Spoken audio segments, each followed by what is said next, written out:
Good morning, शुभ प्रभात, नमस्कार। मेरे channel पे आपका फिर से स्वागत है। सो फ्रेंड्स, हमने पिछली वीडियो में देखा था कि हमारे दिव्यांग भाई बहन किस तरीके से अपने सोर्स ऑफ इनकम बना करके अपने लिए जीवन यापन का स्रोत बना सकते हैं। सो फ्रेंड्स, उसी 3 विषयों में से आज की जो विषय है वो है सरकारी नौकरी। तो आज हम लोग मिलकर के विश्लेषण करते हैं सरकारी नौकरियों के ऊपर कि कौन-कौन सी सरकारी नौकरियां भारत में अवेलेबल है जो हमारे दिव्यांग भाई बहनों के लिए सुटेबल है और वो कर सकते हैं। पहले तो हम जानते हैं कि कौन-कौन से सेक्टर में गवर्नमेंट जॉब है, कितनी जॉब है। उसके बाद हम बारी-बारी से एक-एक के ऊपर आकर के उसका विश्लेषण करते हैं। सो फ्रेंड्स, पहली जो बात करते हैं गवर्नमेंट जॉब कितनी है। तो फ्रेंड्स, मैंने ऑनलाइन सोर्सेस और कुछ गवर्नमेंट पोर्टल्स वहाँ से कुछ रिकॉर्ड्स निकाले, चेक किए। तो उनके हिसाब से अप्रॉक्सीमेटली 2.5 से 3 करोड़ के आसपास टोटल इंडिया में गवर्नमेंट जॉब है।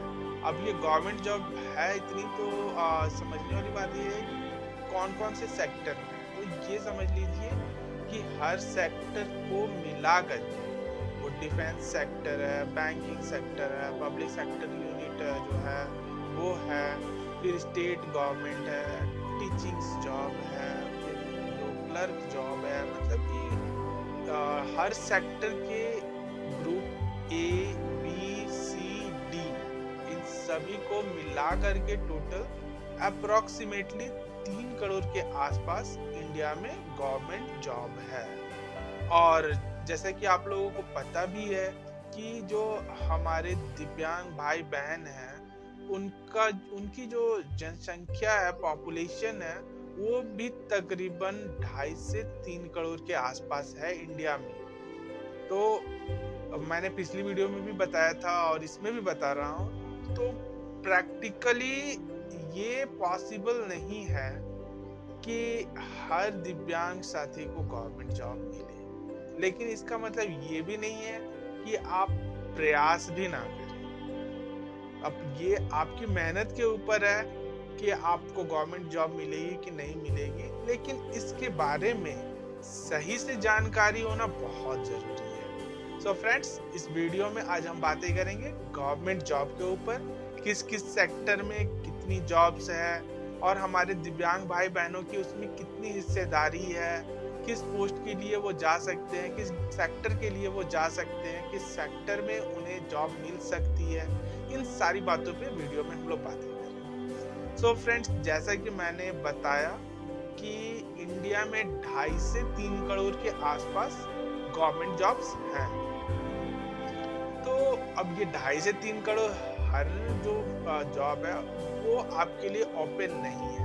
क्यों ओपन नहीं है, उस पर भी आते हैं। तो देखिए फ्रेंड, जो अगर मान लेते हैं 3 करोड़ है जॉब, तो 3 करोड़ जॉब में क्या है कि आप मान के चलिए कि 1 करोड़ जो जॉब है वो डिफेंस सेक्टर में है। अब डिफेंस सेक्टर में कौन कौन से आ जाते हैं? तो डिफेंस सेक्टर में फ्रेंड्स हमारी आर्मी आ जाती है, पैरामिलिट्रीज आ जाती है, फिर रैपिड एक्शन फोर्स, एनएसजी, और उसके बाद स्टेट गवर्नमेंट पुलिस, और जो और भी कुछ डिफरेंट जो यूनिट्स हो सकती है स्टेट वाइज या सेंट्रल गवर्नमेंट की, वो सारी जो डिफेंस सेक्टर के लिए काम करते हैं वो सारी डिफेंस में चली जाती है। तो अब यहाँ पे 1 करोड़ जॉब चली गई, यानी 1/3 जॉब चली गई, जिसके लिए आप एलिजिबल नहीं है। चाहे आप किसी भी कैटेगरी के पीडब्ल्यूडी हैं, अगर यदि आप मान लीजिए ऐसा मानते हैं कि आपकी डिसेबिलिटी कम है तो आप किसी पर्टिकुलर पोस्ट के लिए एलिजिबल है, तो वैसा नहीं हो सकता। आप एलिजिबल नहीं है, बिल्कुल भी नहीं है, क्योंकि गवर्नमेंट सेक्टर में जो डिफेंस सेक्टर है उनका क्लियर कट इंस्ट्रक्शन होता है कि जो भी कैंडिडेट अप्लाई करते हैं उन्हें 100% फिजिकली फिट होना होता है। इनफैक्ट आप लोगों को पता होगा कि जो फ्लैट फुट पर्सन होते हैं वो तो नॉर्मल ही होते हैं, लेकिन डिफेंस में उनको भी नहीं लिया जाता है। उसी तरीके से और भी कुछ क्राइटेरिया है, जैसे नॉर्मल होते हुए भी बहुत सारे लोग नॉर्मल होते हैं, फिर भी उन्हें डिफेंस सेक्टर में नहीं लिया जाता है। क्यों? क्योंकि उन्हें कलर ब्लाइंडनेस, अब कलर ब्लाइंडनेस का मतलब ये मत समझिए फ्रेंड कि उन्हें मतलब कि कलर्स दिखाई नहीं देते, वो एक डिफरेंट प्रॉब्लम होती है जिसकी वजह से उन्हें नहीं लिया जाता है। तो ये समझना होगा कि जो डिफेंस सेक्टर है वो आपके लिए बना नहीं है, आप चाहे किसी भी टाइप के डिसेबल्ड हैं। तो अगर ये ध्यान में रखिए कि 1/3 जो जॉब है उसके लिए आप एलिजिबल बिल्कुल भी नहीं है। तो ये 1/3 जॉब तो चली गई। अब बचा 2 करोड़ जॉब। तो फ्रेंड 2 करोड़ जो जॉब है उसमें भी आप अगर ध्यान दीजिए तो अनुमानित जो मेरे हिसाब से अप्रोक्सीमेट जॉब है, उस जॉब में मान के चलिए कि तकरीबन एक अनुमानित ले लेते हैं 1.2 करोड़। 1.2 करोड़ जो जॉब है वो स्टेट के पास है, इन द सेंस जो स्टेट के एम्प्लॉय होते हैं। तो बच गया कितना फ्रेंड? 80 lakhs। अब उस 80 lakhs में क्या क्या है वो बाद में देखते हैं, पहले देखते हैं कि 1.2 करोड़ जो जॉब है वो क्या है। तो देखिए फ्रेंड 1.2 करोड़ जॉब जो है वो स्टेट गवर्नमेंट के पास है। तो अब ये समझिए कि 1.2 करोड़ जॉब है स्टेट गवर्नमेंट के पास है। तो स्टेट गवर्नमेंट्स जो है इंडिया में वो अलग अलग रूल्स फॉलो करते हैं। मान लीजिए कि कुछ लोगों का रूल्स होता है कि हम सिर्फ ग्रेड ए पोस्ट्स में दूसरे स्टेट के कैंडिडेट्स को ले सकते हैं, उसके अलावा किसी दूसरे पोस्ट जैसे कि सी डी, इसमें हम सिर्फ अपने स्टेट के जो कैंडिडेट हैं उनको ही लेंगे। तो मतलब 2 करोड़ जो जॉब थी उसमें से 1.2 करोड़ जॉब वो स्टेट के पास है। तो हर स्टेट की जॉब के लिए आप एलिजिबल नहीं है, ये समझना पड़ेगा। वहाँ की अपनी जो डोमिसाइल नीति होती है उसकी वजह से आप एलिजिबल नहीं हो पाते हैं। अगर मान लीजिए आप पीडब्ल्यूडी हैं, पर्सन विद डिसेबिलिटी, आप दूसरे किसी भी स्टेट में जाके अप्लाई करते हैं ना ग्रुप सी और डी पोस्ट की जॉब के लिए, तो वो आपको रिजर्वेशन नहीं देते हैं, आपको फी में भी कोई रिबेट नहीं मिलेगा और आपको रिजर्व सीट भी नहीं मिलेगी, आपको जनरल कोटा से भर के जाना पड़ेगा। तो ये समझिए कि 1.2 करोड़ जॉब में उसमें भी आप जिस स्टेट में हैं उसी स्टेट की जॉब के लिए फुल्ली एलिजिबल हैं group A B C D job के लिए, और उसमें भी आपको रिजर्वेशन और मार्क्स बेनिफिट और जो भी बेनिफिट होना होता है वो मिलता है। अब उसके बाद आ गया फ्रेंड 80 lakhs जो जॉब बची है वो कहाँ पे है? तो फ्रेंड्स 80 lakhs जो जॉब है वो आपका बैंकिंग के पास है, बैंकिंग सेक्टर में है। एक समय था कि बैंकिंग सेक्टर में अब क्या होता था कि आप क्लर्क पोस्ट के लिए चले जाएं तो आप दूसरे स्टेट में जाके फिलअप कर सकते थे, लेकिन आजकल जो प्रॉब्लम है वो हो रही है लैंग्वेज की प्रॉब्लम, और एक डिसेबल्ड पर्सन होने की वजह से आपको ट्रैवल भी करने में प्रॉब्लम होगी। देखिए डिसेबल्ड हर कोई जो है वो प्रॉब्लम में नहीं है, लेकिन जिसकी डिसेबिलिटी बहुत ज़्यादा है, सीवियर प्रॉब्लम जिनको है। अब एग्जाम्पल के तौर पे ले लेते हैं जैसे कि हमारे बहुत सारे दिव्यांग भाई बहन हैं जो स्पाइनल कॉर्ड इंजरी वाले हैं, फिर जिनके बूथ लेग में प्रॉब्लम है, जो हाथों से चल रहे हैं, वो जॉब तो करना चाहते हैं लेकिन प्रॉब्लम ये होती है कि अदर स्टेट में जा करके जॉब करना बहुत मुश्किल होता है। तो अदर स्टेट में अगर कोई पीडब्ल्यूडी जॉब करने जाते हैं तो आप लोगों ने देखा होगा कि उनकी डिसेबिलिटी बहुत कम होती है, जिसकी वजह से वो जा सकते हैं। तो ये तो बात हो गई जो जॉब्स हो गई वो बैंकिंग सेक्टर्स की। अब उसके बाद जो जॉब बची वो कहाँ पे है? बैंकिंग, टीचिंग, स्टेट गवर्नमेंट की जॉब, ये सारे मिला करके टोटल गवर्नमेंट जॉब आती है। तो फ्रेंड्स पहली चीज तो मैंने बताया कि डिफेंस सेक्टर के लिए आप एलिजिबल बिल्कुल भी नहीं है। तो उसके बाद अब कहाँ पे एलिजिबल है? तो सेकंड आता है फ्रेंड जो इंडिया का सबसे बड़ा एम्प्लॉयर है सिविल सेक्टर में, वो है रेलवे। रेलवेज में भी जो railway protection force RPF, GRPF, उनके लिए आप एलिजिबल बिल्कुल भी नहीं है। तो यानी कि रेलवेज में भी जो अगर मान के चलिए कि वो 20% 30% जो भी उनका कोटा होगा उसमें भी आप एलिजिबल नहीं हैं। तो देखिए फ्रेंड, यहाँ पे आप धीरे धीरे समझ पा रहे होंगे कि जो पीडब्ल्यूडी कैंडिडेट हैं उनके लिए जो जॉब की सीट्स है ना, वो घटती चली जा रही है। तो घटती चली जा रही है, तो ऐसे में आपको क्या करना चाहिए? देखिए, गवर्नमेंट जॉब सभी को पसंद है, सभी चाहते हैं, क्योंकि एक सिक्योरिटी होती है। मुझे भी पसंद है, आपको भी पसंद है, मैं पसंद तो सभी को है गवर्नमेंट जॉब। लेकिन अब ये डिपेंड करता है आपकी मेहनत के ऊपर कि आपको मिलेगी कि नहीं मिलेगी। सो फ्रेंड्स, आइए बातें करते हैं रेलवेज के ऊपर। क्यों? क्योंकि रेलवेज जो है वो इंडियन गवर्नमेंट का सबसे बड़ा एम्प्लॉयर है, और वहाँ पे इंडिया के मैक्सिमम लोग वर्क करते हैं। लेकिन वहाँ पे फ्रेंड्स पीडब्ल्यूडीज को लेकर के बहुत ज़्यादा फिल्टर आउट किया जा रहा है।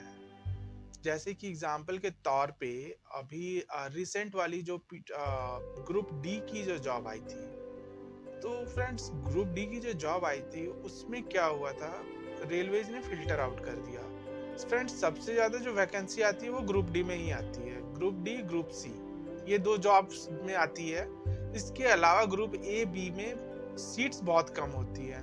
देखिए फ्रेंड्स, बेसिकली क्या है ना कि एक चीज और यहाँ पे मैं क्लियर करता हूँ कि जो ग्रुप ए और बी यानी कि जो ऑफिसर ग्रेड की जो जॉब है ना, वो इंडिया में क्या है, ओनली 15% है। आप टोटल जॉब्स निकाल करके चेक कर लीजिएगा, अप्रोक्सीमेटली 50% जो जॉब है वो सभी सेक्टर्स को मिला करके मैं बता रहा हूँ, वो तकरीबन 15% जो है वो ग्रुप ए और ग्रुप बी में है, और बाकी जो 85% है वो ग्रुप सी और डी में है। तो रेलवेज में भी उसी तरीके से फ्रेंड, जो ग्रुप ए और ग्रुप बी जो जॉब्स है वो बहुत कम है as compare to group C और ग्रुप डी। तो अभी हम लोग बातें कर रहे थे ग्रुप डी की जॉब के ऊपर। तो हुआ क्या था कि पिछली जो ग्रुप डी की जॉब आई थी उसमें रेलवेज ने बहुत ज़्यादा फिल्टर आउट कर दिया। अब फिल्टर आउट कैसे कर दिया, वो यहाँ पे देखिए कि उन्होंने कह दिया कि जो बोथ लेग डिसेबल्ड है वो ग्रुप डी के लिए एलिजिबल नहीं है। फिर उसी तरीके से कुछ जो लो विजन वाले या फिर कंप्लीट ब्लाइंडनेस वाले जो कैंडिडेट है वो वहाँ पे एलिजिबल नहीं है। तो इस तरीके से कैटेगरी वाइज रेलवेज ने ना फिल्टर कर दिया। तो वहाँ पे भी बहुत सारे दिव्यांग भाई बहन जो बहुत दिनों से तैयारी कर रहे थे, बहुत स्ट्रगल कर रहे थे, बहुत मेहनत कर रहे थे, उन्होंने क्या किया कि फॉर्म को दूसरी कैटेगरी में भर दिया। अब जिनका भी बोथ लेग था उन्होंने क्या किया, वन लेग करके भर दिया, और भरने के बाद वो क्वालिफाई भी कर गए। और क्वालिफाई करने के बाद जब वो गए ज्वाइनिंग के लिए, उनको ज्वाइनिंग के लिए डॉक्यूमेंट वेरिफिकेशन के लिए बुलाया गया जब, तो वहां पे क्या हुआ ना कि रेलवे के अधिकारियों ने उन्हें ये कहते हुए बहुत मना कर दिया कि आप तो एलिजिबल है ही नहीं, तो आपने फॉर्म कैसे भरा। अभी देखिए यहाँ पे प्रॉब्लम कितनी बढ़ गई। एक तो उन्होंने, जो हमारे दिव्यांग भाई बहन है, उन्होंने फॉर्म भरा, फॉर्म भरने के बाद उनके पैसे भी लगे। पैसे तो लगे तो ठीक है, पैसे तो 500 शायद लगा था, 500 में 400 रिफंड हो गया। फिर उसके बाद आपका वो एग्जाम देने गए होंगे, वहां पे भी उनको प्रॉब्लम हुई होगी, जाने आने में खर्च हुआ होगा, फिर उन्हें जो अपनी प्रॉब्लम फिजिकल हुई होगी वो हुआ होगा। उसके बाद जब उनका एग्जाम क्लियर हो गया, फिर वो गए वहां पे जाने के बाद भी क्या हुआ कि रेलवे ने उनको लेने से मना कर दिया। तो अभी ये समझिए कितनी ज्यादा परेशानी हो गई। तो ये यहाँ पे फिल्टर आउट हो गए, तो ये सीट्स भी आपके हाथ से चली गई। जो कम डिसेबल्ड हैं, जिनकी डिसेबिलिटी परसेंटेज कम है, वन लेग वन आर्म, उनको रेलवेज ने ले रखा। तो यहाँ पे भी आपके चांसेस घट गए। तो अभी सीट्स कहाँ पे बच रही है? अभी गवर्नमेंट पता नहीं क्या पॉलिसी है नहीं है, मुझे तो नहीं पता। जितनी मेरी समझ है, जो मेरा अनुभव एक्सपीरियंस है, उसके हिसाब से ही मैं आप लोगों को बता रहा हूँ।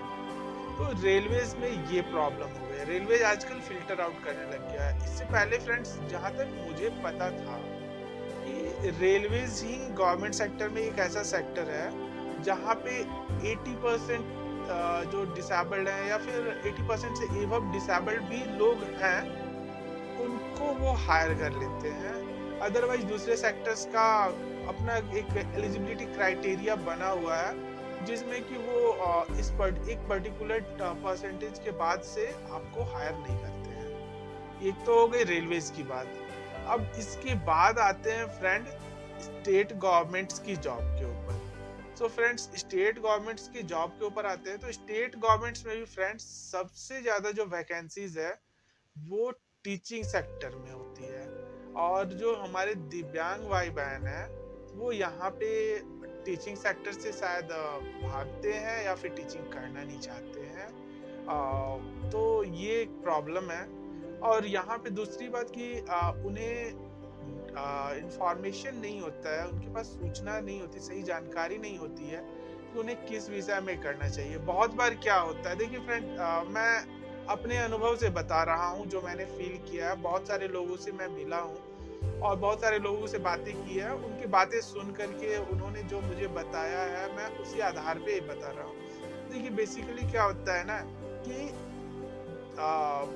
जो पीडब्ल्यूडी कैंडिडेट होते हैं वो फ्री वाले में चले जाते हैं, और पीडब्ल्यूडी जो कैंडिडेट है वो फ्री वाली जो कोर्सेज होती है जैसे कि फ्री बीएड हो रहा है तो वो करने चले जाते हैं।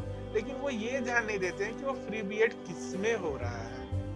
आप लोगों को पता है free BEd maximum time, most of the time special education में होता है। देखिए नो डाउट स्पेशल एजुकेशन होना जरूरी है, आपको साइन लैंग्वेज पता होना चाहिए, ब्रेल लिपि पता होना चाहिए, इससे आप बहुत सारे दिव्यांग भाई बहन जो है उनकी मदद कर सकते हैं। लेकिन प्रॉब्लम ये है ना कि आप अगर हर कोई कर ले वही, तो अगर हर कोई वही कर लेगा तो फिर कहाँ पे पद सृजित होंगे, और पद सृजित नहीं होंगे तो फिर प्रॉब्लम होगी।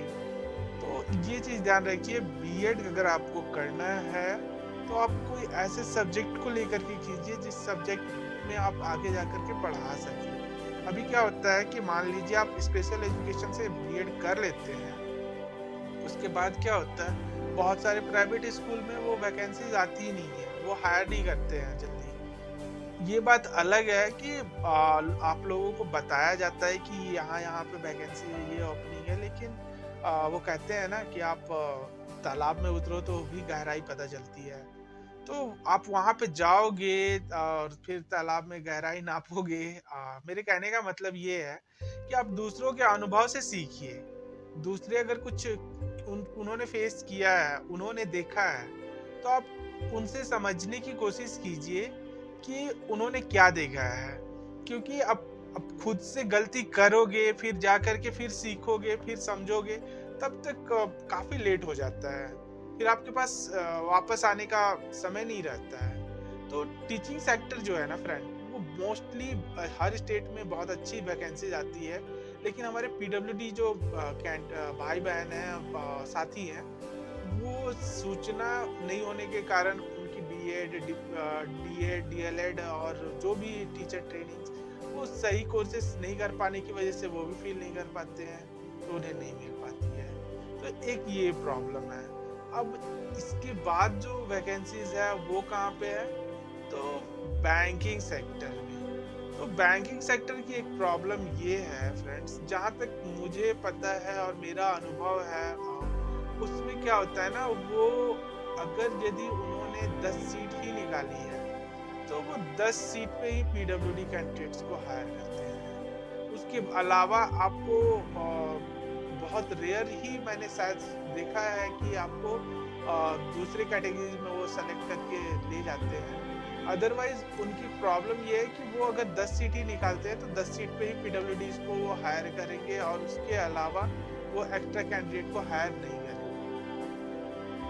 और अभी तो गवर्नमेंट की पॉलिसी ऐसी चेंज हुई है कि गवर्नमेंट ने पीडब्ल्यूडीज के लिए वर्टिकल जो रिजर्वेशन था उसको हटा दिया है और हॉरिजेंटल रिजर्वेशन कर दिया है। तो उससे क्या प्रॉब्लम हो रही है कि जो हॉरिजेंटल, बहुत सारे लोगों को कंफ्यूजन होता है ये हॉरिजेंटल और वर्टिकल रिजर्वेशन क्या है गवर्नमेंट सेक्टर में। सो फ्रेंड्स, बेसिकली देखिए, वर्टिकल रिजर्वेशन क्या था कि आप मान लीजिए एग्जाम्पल के तौर पे आप एसटी कैंडिडेट हैं, तो आप एसटी कैंडिडेट हैं तो आप पीडब्ल्यूडी जो सीट्स थी उसके लिए एलिजिबल थे, फिर आप एसटी कैंडिडेट्स, जो एसटी कोटा का सीट है उसके लिए एलिजिबल थे। फिर उसके बाद जो ओपन कैटेगरी यानी कि जनरल कैटेगरी बोला जाता है, उसके सीट के लिए भी एलिजिबल थे।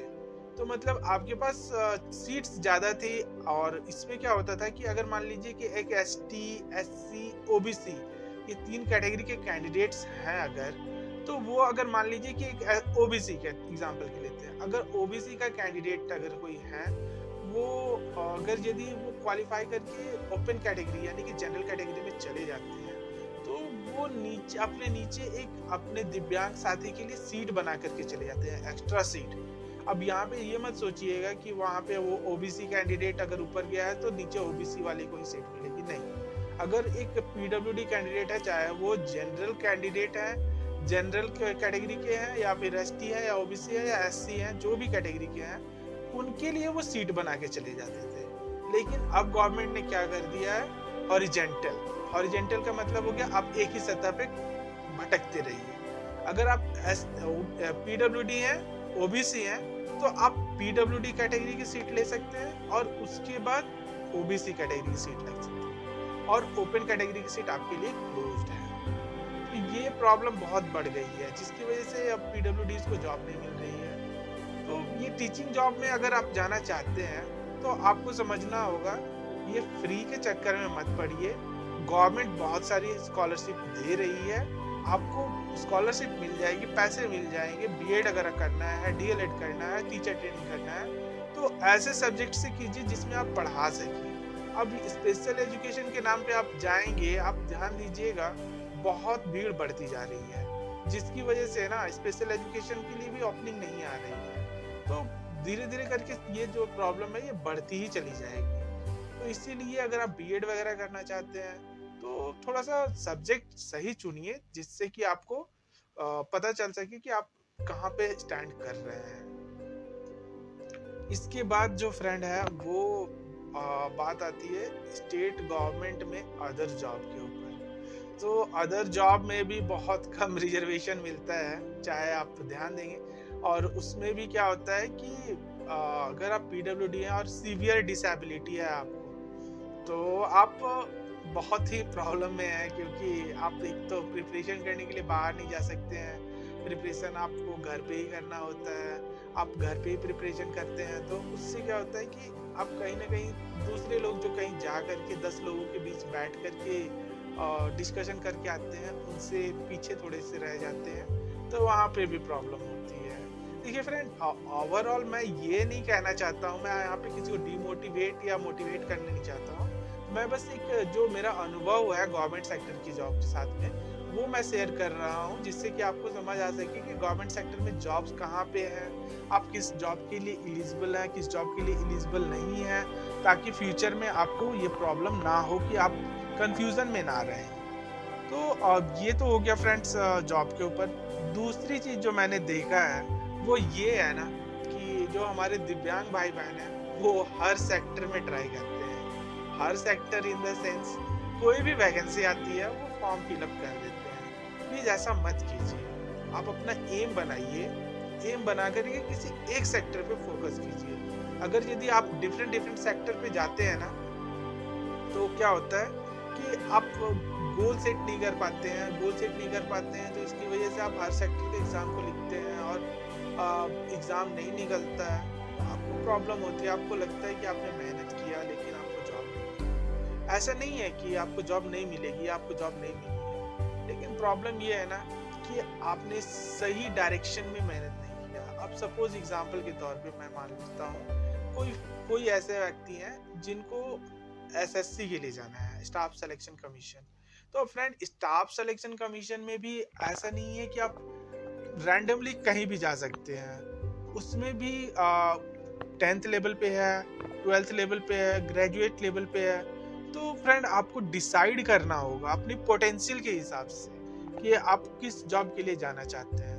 उसमें जैसे मान लीजिए कि आपने पढ़ाई की है, तैयारी की है, तो आपको पता तो चल ही जाता होगा कि आप कहाँ पे स्ट्रांग है, कौन से सेक्टर में स्ट्रांग है, आप किस में जाना चाहिए, नहीं जाना चाहिए। तो मान लीजिए कि आप 10th लेवल की जॉब के लिए प्रिपरेशन कर रहे हैं, तो फुल्ली 10th लेवल की जॉब के लिए प्रिपेयर कीजिए। ये मत देखिए कि दूसरी जॉब आ रही है। होता क्या है ना कि बेसिकली सारे जो फॉर्म्स फिलअप होती हैं गवर्नमेंट सेक्टर में, उसमें पीडब्ल्यूडीज को फी में रिबेट होता है। तो लोग ये सोचते हैं कि सॉरी उनको रिबेट होता है, तो वो सोचते हैं कि फॉर्म में पैसा तो लग नहीं रहा है, तो हम ये फॉर्म भर देते हैं। लेकिन फॉर्म भरने से काम नहीं चलता फ्रेंड। आप फॉर्म भर रहे हो तो आपको प्रिपरेशन भी करनी होती है। फिर उस फॉर्म को भरने के बाद आपको एग्ज़ाम देना भी जाना पड़ता है। और आप ये देखिए कि यहाँ पे आपकी प्रिपरेशन तो है नहीं उस जॉब के लिए, उस एग्ज़ाम के लिए। तो आप जा रहे हो और वहाँ पे जा कर के आप पैसे भी खर्च करके जाना आना भी कर रहे हो, और उसके बाद फिर एग्ज़ाम नहीं निकलता है, तो उसके बाद आप थोड़ा सा डिप्रेस्ड हो जाते हो। आपको लगता है कि आप तो एग्ज़ाम दे करके आए थे लेकिन हुआ नहीं। तो ये चीज़ मत कीजिए। अगर ये चीज़ आप करेंगे ना, तो जॉब बहुत मुश्किल से मिलती है, बहुत मुश्किल हो जाता है। ये मैं मेरे अनुभव से कर रहा हूँ, क्योंकि मैंने बहुत सारे लोगों से बातें की है, मैं खुद मेरे खुद का पर्सनल एक्सपीरियंस भी है। तो उसमें होता क्या है कि लोगों को बहुत प्रॉब्लम होती है, डिप्रेस्ड हो जाते हैं कि हम इतनी मेहनत कर रहे हैं फिर भी नहीं हो पा रहा है। तो ये प्रॉब्लम है। और दूसरी मैं गवर्नमेंट की पॉलिसीज नहीं समझ पा रहा हूँ कि गवर्नमेंट कौन सी कैसी पॉलिसीज ला रही हैं जिसमें वो विकलांग को दिव्यांग तो बना देते हैं, लेकिन जॉब्स उनके जीवन यापन के लिए जो होती है उसमें कोई चेंजेस नहीं ला रहे हैं। अगर देखिए, जो पीडब्ल्यूडी की सीट्स है वो फिल्टर आउट होती जा रही है। हर तरह की पीडब्ल्यूडी है जो मेहनत कर रहे हैं, पढ़ाई कर रहे हैं, और उनको आप किसी पर्टिकुलर जॉब से फिल्टर आउट कर दे रहे हैं, उनको हटा दे रहे हैं, स्क्रीन कर दे रहे हैं। क्यों? क्योंकि उनकी डिसेबिलिटी थोड़ी सी डिफरेंट है। तो इससे उनके मनोबल को आप तोड़ रहे हैं सर। तो चाहे मैं देखिए किसी एक गवर्नमेंट के फेवर में, किसी गवर्नमेंट के अगेंस्ट में नहीं हूँ, क्योंकि यहाँ पे बातें जॉब की हो रही है, डिसेबल्ड लोगों की बातें हो रही है। तो डिसेबल्ड लोगों की जो परेशानियां हैं मैं उसकी बातें कर रहा हूँ। ऐसा नहीं है कि मैं करंट गवर्नमेंट के अगेंस्ट हूँ या करंट गवर्नमेंट के फेवर में हूँ और प्रीवियस गवर्नमेंट के सपोर्ट में हूँ और प्रीवियस गवर्नमेंट के अगेंस्ट हूँ। ऐसा कुछ नहीं है, क्योंकि गवर्नमेंट की पॉलिसी शुरू से जो रहती है वही रहती है। बस गवर्नमेंट उसमें थोड़ी बहुत चेंजेस अपने हिसाब से कर देती है। अभी ये गवर्नमेंट जॉब की तो यही प्रॉब्लम है ना कि वो लोग अलग अलग पॉलिसीज बना रहे हैं जिसकी वजह से पीडब्ल्यूडी सफ़र कर रहे हैं। मैं आए दिन देखता हूँ बहुत सारे पीडब्ल्यूडी यहाँ अपने स्टेट से, अपने होम टाउन से दूसरी जगह ट्रैवल करके जाते हैं जॉब के लिए। वो एग्ज़ाम लिख के आते हैं, एग्ज़ाम लिखने के बाद उन्हें पता चलता है पेपर कैंसिल हो गया, पेपर लीक हो गया। उसमें क्या होता है ना, उन्हें आने जाने में बहुत ज़्यादा प्रॉब्लम होती है। गवर्नमेंट को ये देखना चाहिए। अब आप 4% रिजर्वेशन दे रहे हैं, 21 टाइप्स के कैटेगरीज बना रहे हैं, लेकिन गवर्नमेंट सेक्टर में पीडब्ल्यूडीज की सहभागिता बहुत कम होती है। मैंने आरटीआई किया, आरटीआई करने के बाद मैंने गवर्नमेंट से पूछा, दूसरे डिफरेंट सेक्टर से ये पूछा कि आपके पास कितने पीडब्ल्यूडीज एम्प्लॉयज हैं। उनका एक ही जवाब होता है कि हमारे पास कोई एग्जैक्ट फिगर नहीं है। तो अब एग्जैक्ट फिगर नहीं है, इसका मतलब तो यही हो गया कि या तो आपने पीडब्ल्यूडीज को बहुत ज़्यादा हायर कर लिया कि आपको अंदाजा भी नहीं हो पा रहा कि पीडब्ल्यूडीज कितने हैं, या फिर आपने पीडब्ल्यूडीज को हायर ही नहीं किया है, इसीलिए आपके पास आंकड़े नहीं है। क्योंकि बेसिकली देखिए फ्रेंड्स, 4% रिजर्वेशन है, इससे पहले 3% रिजर्वेशन था। तो 100 में से 300 में से 3000 में कितने 30, तो क्या 30 एम्प्लॉयज की डिटेल्स आपके पास नहीं होगी? 300 एम्प्लॉयज की डिटेल्स नहीं होगी। तो ये सभी चीज़ें गवर्नमेंट सेक्टर में है। तो अगर कोई भी दिव्यांग जो भी है वो गवर्नमेंट सेक्टर की प्रिपरेशन कर रहे हैं, तो आपको इन बातों पे ध्यान देना होगा कि डिफेंस सेक्टर के लिए आप बने नहीं हैं, तो डिफेंस सेक्टर आप भूल जाइए। चाहे भले ही उसमें क्लर्क पोस्ट की जॉब क्यों ना आई हो, आप उसके लिए भी एलिजिबल नहीं है, वो भूल जाइए। चाहे आप पुलिस सेक्टर में भी क्लर्क की पोस्ट क्यों ना आई हो, उसमें भी आप भूल जाइए कि एलिजिबल नहीं है। अलग अलग स्टेट्स की अपनी पॉलिसी होती है, वो अपने यहाँ के डिसेबल्ड लोगों के, अपने यहाँ के कैंडिडेट्स को रिजर्वेशन दे रहे हैं, तो उनको भी भूल जाइए आप। क्योंकि अगर एग्जाम्पल के तौर पे आप यहाँ पे बैठे हैं पटना में और आप जा रहे हैं चेन्नई एग्जाम लिखने के लिए, और वहाँ पे आप जा रहे हैं तो वहाँ पे आपको कोई रिजर्वेशन ही नहीं मिल रहा वो प्रॉब्लम है। तो वो थोड़ा-सा प्रॉब्लम है, तो इस वज़ह से थोड़ा-सा ध्यान दीजिए कि जो गवर्नमेंट सेक्टर जॉब है वो लिमिटेड है। अगर यदि आपको उसमें सक्सेसफुल होना है, तो आपको अपना गोल सेट करना होगा। आप हर सेक्टर के फॉर्म को मत फिल कीजिए, हर सेक्टर में ये सोच कर के मत ट्राई कीजिए कि हमारा तो पैसा लग नहीं रहा है तो हमें ट्राई करना चाहिए। नहीं, अगर ऐसे आप ट्राई करते रह जाएँगे तो पूरा जीवन ट्राई करते-करते बीत जाएगा। नहीं हो पाएगी जॉब। ये चीज़ आपको समझना होगा। तो जितने भी लोग मेरी वीडियो को देख रहे हैं, वो ये समझिए मैं कोई डिमोटिवेट करने के लिए नहीं आया हूँ आपको। मैं आपको वास्तविकता से रूबरू कराने आया हूँ, क्योंकि मैंने ये चीज़ किया है। मैं आपको अपने अनुभव से बता रहा हूँ। मैं भी पहले एक समय था ऐसा ही करता था, जैसा मैं आपको बता रहा हूँ। जो भी फॉर्म आया भर दो, पैसा नहीं लग रहा भर दो। एग्ज़ाम जाके दे देता था। एग्ज़ाम देने के बाद में मुझे भी प्रॉब्लम होती थी, मुझे भी बुरा लगता था कि एग्ज़ाम नहीं हुआ। तो धीरे-धीरे, धीरे-धीरे, धीरे-धीरे पिछले कई सालों का अनुभव हुआ, उससे मुझे ये पता लगा कि मैं हर सेक्टर के लिए नहीं बना हूँ। मैं जिस सेक्टर के लिए बना हूँ, मुझे उसी सेक्टर पे मेहनत करनी चाहिए। तो ये चीज़ आप लोगों को भी ध्यान देना होगा कि आप हर सेक्टर के लिए नहीं बने हैं, आपको हर सेक्टर में नहीं जाना है। आपको ध्यान देखिए फ्रेंड, गवर्नमेंट क्या चाहती है ये मुझे नहीं पता, लेकिन गवर्नमेंट की पॉलिसी से तो मुझे यही लगता है कि गवर्नमेंट चाहती है कि हर एक दिव्यांग ग्रुप ए या ग्रुप बी के जॉब में ही जाए, क्योंकि उसी जॉब्स में केवल उनके लिए ओपन थोड़ा सा सीट रहता है। Open seat in the sense कि बोथ आर 100% ब्लाइंड या 100% हियरिंग इम्पेयर्ड जो पर्सन है, उनके लिए कैटेगरीज वाइज है। अब ये सब चीज़ें बताने का मेरा मन तो नहीं है, लेकिन मैं बता रहा हूँ ताकि आप लोग ये समझ लीजिए कि गवर्नमेंट बस दिव्यांगों से सहानुभूति रखती है और दिव्यांगों के लिए कुछ कर नहीं रही है। बस सहानुभूति है फ्रेंड, और कुछ नहीं है। रिजर्वेशन के नाम पे 4% है, लेकिन उसमें भी ओपन कैटेगरी क्लोज कर दी गई है ताकि आपको सीट्स कम मिले। क्योंकि अब सीट्स कम देने का रीज़न क्या है? रीज़न यही है कि उनको ये लगता है कि दिव्यांग जो एम्प्लॉइज़ हैं वो काम ज़्यादा नहीं कर पाएँगे, काम अच्छे से नहीं कर पाएँगे। तो इनकी सीट्स लिमिटेड कर दो ताकि ये कम आए हमारे पास, तो वो ज़्यादा बेटर रहेगा, ताकि हम भी ये ना हमें कह सके, ना हम इन्हें कुछ बोल पाएँ, ना हमें इन्हें कुछ जवाब देना पड़े। तो ये सारी चीज़ें प्रॉब्लमेटिक है गवर्नमेंट जॉब के साथ में। सो फ्रेंड्स, ओवरऑल शुरू से अंत तक जो वीडियो का जो सार है, जो निष्कर्ष है, वो हम लोग देखते हैं कि क्या है। पहली चीज़ कि 3 करोड़ की जॉब अराउंड में है इंडिया में, गवर्नमेंट जॉब जो 3 करोड़ है। 3 करोड़ में 1 करोड़ जो जॉब है वो आपका चले जाता है डिफेंस सेक्टर को, जिसमें कि किसी भी प्रकार के कोई भी डिसेबल्ड पर्सन एलिजिबल नहीं है। एक तो ये हो गया। दूसरा बचा 2 करोड़ जॉब, तो 2 करोड़ जॉब में अप्रोक्सीमेटली 1 करोड़ 20 लाख यानी 1.2 करोड़ जो जॉब्स है वो स्टेट्स के पास है। तो आप हर स्टेट के लिए एलिजिबल नहीं है, क्योंकि उनकी अपनी डिफरेंट क्राइटेरिया होती है।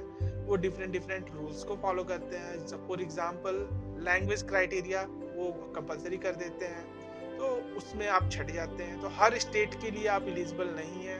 बच्ची 80 लाख जो जॉब है उसमें 80 लाख में डिफरेंट सेक्टर है, और उसमें भी 4% रिजर्वेशन आप जोड़ लीजिए कितनी सीट्स हैं, और उसके बाद फिर 2 से 2.5 करोड़ पीडब्ल्यूडी कैंडिडेट्स।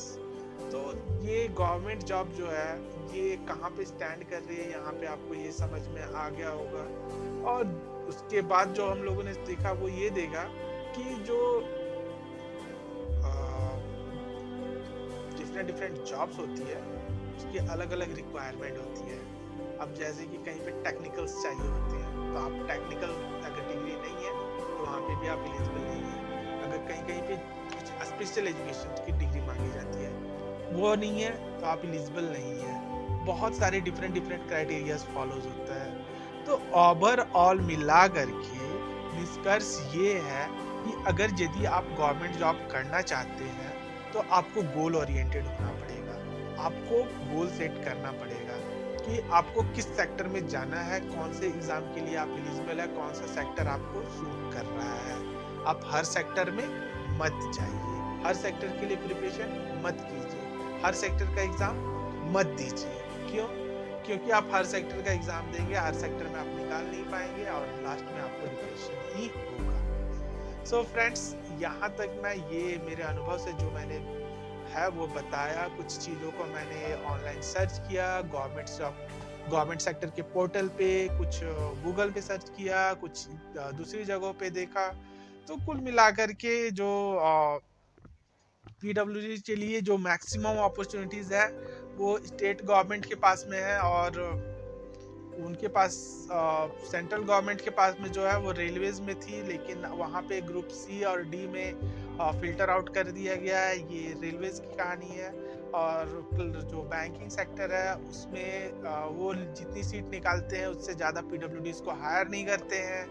ये बैंकिंग सेक्टर की कहानी है। और जो पब्लिक सेक्टर यूनिट्स है, जैसे कि उनकी महारत्ना, मिनी रत्ना, जो भी कंपनीज है, नवरत्न, महारत्न कंपनीज है, जिसमें कि सेल, भेल, गेल, ओएनजीसी, एनएमडीसी वगैरह वगैरह जो कंपनीज आती हैं, उनमें पीडब्ल्यूडीज की सीट्स बहुत लिमिटेड है और बहुत फिल्टर्ड आउट है। वो कहते हैं कि हमारे यहाँ पे जोखिम है, तो इसलिए हम ज़्यादा जो सीवियर पीडब्ल्यूडीज हैं उनको हायर नहीं कर सकते हैं। तो टोटल मिलाकर के निष्कर्ष यही है कि आपको बहुत ध्यान से चुनना पड़ेगा अपना सेक्टर। आपको समझना पड़ेगा कि आपका सेक्टर कौन सा है, आप किस सेक्टर के लिए बने हैं, आपकी पोटेंशियल क्या है।